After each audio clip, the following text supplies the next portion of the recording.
તો મિત્રોને જય સિયારામ. આજે આપણે ધોરણ 6 ગણિત વિષયમાં સ્વાધ્યાય 7.3માં પ્રશ્ન નંબર 7 વિશે અભ્યાસ કરવાના છે. તો પ્રશ્ન નંબર 7 જે છે એ આ પ્રમાણે છે કે નીચે આપેલા અપૂર્ણાંકને તેના અતિ સંક્ષિપ્ત સ્વરૂપમાં ફેરવો. બરાબર. તો એમાં એ નંબરમાં છે 48/60. એટલે કે આપણે 48 અને 60ના અવયવ પાડીને એનું નાનામાં નાનું રૂપ આપણે લાવવાનું છે. તો 48 જે છે, જ્યારે આપણે 14ના ઘડિયા બોલીએ છીએ ત્યારે 48 જવાબ આવે છે. 12 ચોક 48 અને 60 જે છે એ પણ 12ના ઘડિયામાં આવે છે. 12 પચામ 60. એના માટે તમને ઘડિયા આવડતું હોવું જોઈએ. બરાબર.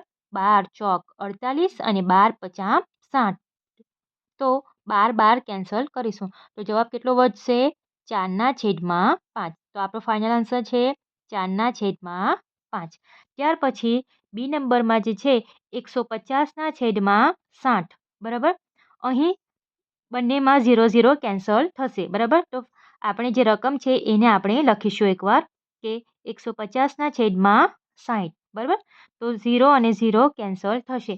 તો લખાશે 15/6. બરાબર. 15/6. હવે જુઓ 15 અને 6 એવી સંખ્યા છે કે જે કોઈ એક જ ઘડિયામાં સરખું આવે છે. તો 3ના ઘડિયામાં 15 પણ આવે છે અને 3ના ઘડિયામાં 6 પણ આવે છે. બરાબર. બંને જે છે એ 3ના ઘડિયામાં આવે છે. તો આપણે અવયવ પાડી લઈશું. 3 પચામ 15 અને 3 દુ 6. તો 3 કેન્સલ કરીશું. તો જવાબ કેટલા આવશે? 5/2 આપણો જવાબ આવશે. બરાબર. ત્યાર પછી 84/98. બરાબર. તો આ જે બંને સંખ્યા જે છે એ 14ના ઘડિયામાં આવે છે. બરાબર. 14 છંગ 84 અને 14 સત્તા 98. બરાબર. તો 14 અને 14 કેન્સલ થશે અને જવાબ આવશે 6/7. આના માટે તમારે 1 થી 20 સુધીના ઘડિયા પાકા કરી લેવાના. બરાબર. જો ઘડિયા આવડશે તો અવયવ પાડતા આવડી જશે. બરાબર.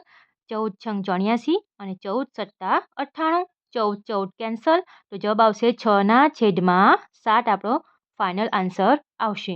બરાબર. અને ડી નંબરમાં જુઓ 12/52 છે. બરાબર. 12/52 કેટલા છે? 52 છે. તો 12નો અવયવ શું થશે? 3 ચોક 12 અને 52 જે છે એ 13ના ઘડિયામાં આવે છે. 13 ચોક 52. બરાબર. ઉપર નીચેથી 4 કેન્સલ થશે. બરાબર. તો બાકી શું વધશે?